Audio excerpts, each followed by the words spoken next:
finite and infinite sets. Second number, finite and infinite sets. ठीक है, और क्या होते हैं फाइनाइट एंड इनफाइनाइट सेट्स? तो देखो, फाइनाइट का मतलब जिसे तुम काउंट कर पाओ, ठीक है, फाइनाइट। इनफाइनाइट का मतलब काउंट ही नहीं कर पाओ, ठीक है। तो चलो डेफिनेशन लिख लेते हैं। Finite, finite set. अब इनफाइनाइट सेट में भी वैसे कैटेगरीज होता है, काउंटेबल, अनकाउंटेबल, जो कि तुम्हें पढ़ना नहीं है, ठीक है। तो finite set, a set is called finite if it has definite number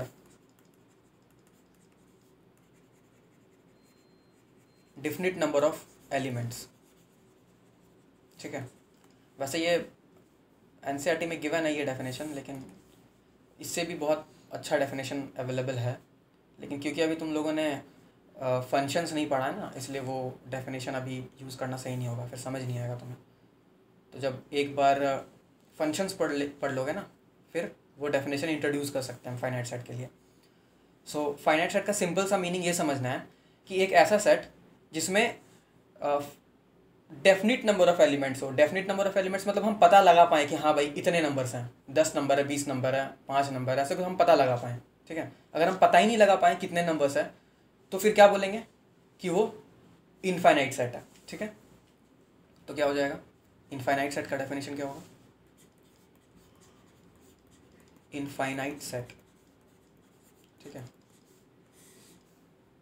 a set which is not finite is called an infinite set, ठीक है। अच्छा एग्जाम्पल भी देना है, ठीक है, एग्जाम्पल भी दे देते हैं, ठीक। देखो फाइनाइट सेट का एग्जाम्पल, तो फाइनाइट सेट का अगर एग्जाम्पल दें, चलो एग्जाम्पल्स, ठीक है।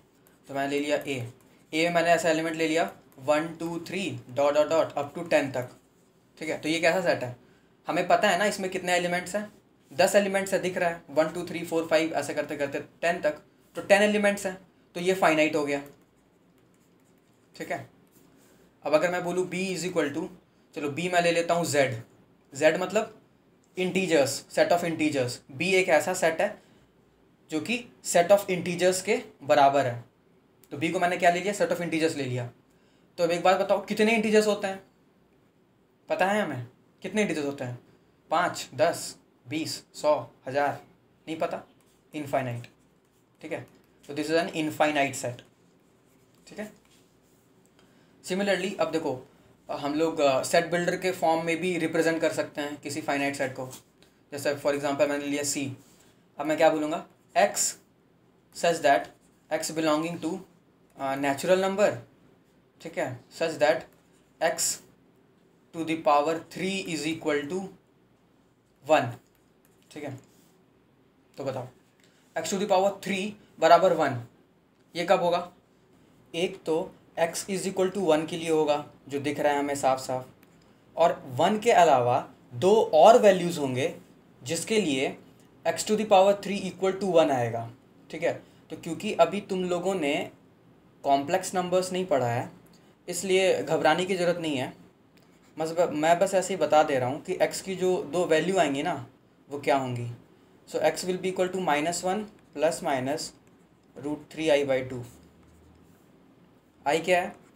आई को बोलते हैं आयोटा, ठीक है। ये एक कॉम्प्लेक्स क्वांटिटी होता है, ओके। नाउ सिमिलरली और कोई एग्जांपल ले लेते हैं। चलो हम बोल सकते हैं कि set of all real numbers, set of all natural numbers, set of all integers, rational numbers.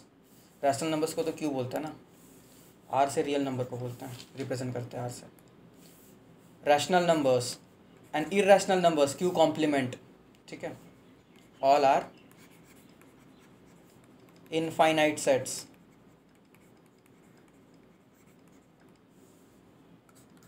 Set of all the prime numbers, वो भी इनफाइनाइट सेट्स होते हैं। ओके एक और एग्जांपल कर लो, जैसे कि मैं ले लूँगा, कितने एग्जांपल तक लेता, सी तक, सी, हाँ चलो डी ले लो अब। तो डी इज इक्वल टू मैं लूँगा x such that x belonging to integer, ठीक है, कॉमा एक्स का स्क्वायर जो होना चाहिए ना वो लेस देन 5 होना चाहिए, ठीक है। अब बताओ, चलो 5 नहीं यार 25 कर लो, ठीक है, 25 कर लो यहाँ पर, ठीक है। सोचो क्या होगा आंसर, ठीक है। चलो देखो क्या करेंगे, हमें वैसे इंटीजर्स चाहिए जिनका स्क्वायर 25 से कम होना चाहिए। तो अगर मैं 1 का स्क्वायर करूँ, ठीक है, चलो सबसे पहले ना इसको इक्वालिटी को लेकर के सॉल्व करो, क्योंकि इनइक्वालिटी अभी तुम लोगों ने पढ़ा नहीं है, तो पहले इक्वालिटी होल्ड करवा कर इसको सॉल्व करते हैं। तो x square is equal to 25 के लिए सॉल्व करते हैं, ठीक है। तो क्या आ जाएगा हमारे पास, x is equal to plus minus 5, एक तो प्लस आएगा एक तो माइनस आएगा, +5 और -5। तो देखो अगर x इज इक्वल टू 5 के लिए x का स्क्वायर कितना होगा, 5 का स्क्वायर मतलब 25 होगा।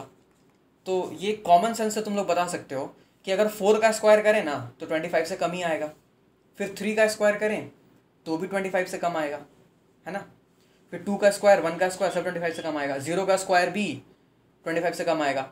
-1 का स्क्वायर क्या होगा, -1 का स्क्वायर भी 25 से कम होगा, 1, ठीक है।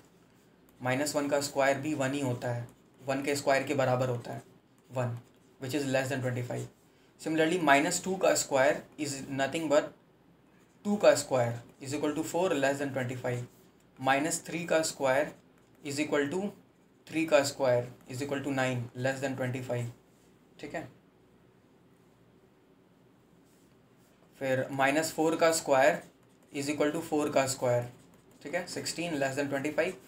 सिमिलरली अच्छा 5 नहीं हो सकता, हमें क्या देखो इक्वालिटी नहीं दिया हुआ, यहाँ पे बोल रहा है कि कम होना चाहिए। तो अगर मैं x को 5 ले लूँ ना तो फिर कम कहाँ होगा, वो तो 25 के इक्वल हो जाएगा, तो फिर 5 नहीं ले सकते, ठीक है ना। तो सेट में कितने एलिमेंट्स आ गए हैं, तो हम बोल सकते हैं कि जो डी सेट आया हमारे पास, D that is equal to, एक तो हो जाएगा -4, फिर -3, -2, -1, 0, 1, 2, 3 और 4, ये हो गया हमारे पास सेट डी, ठीक है। चलो अब नेक्स्ट पॉइंट पर आते हैं। नेक्स्ट पॉइंट क्या था,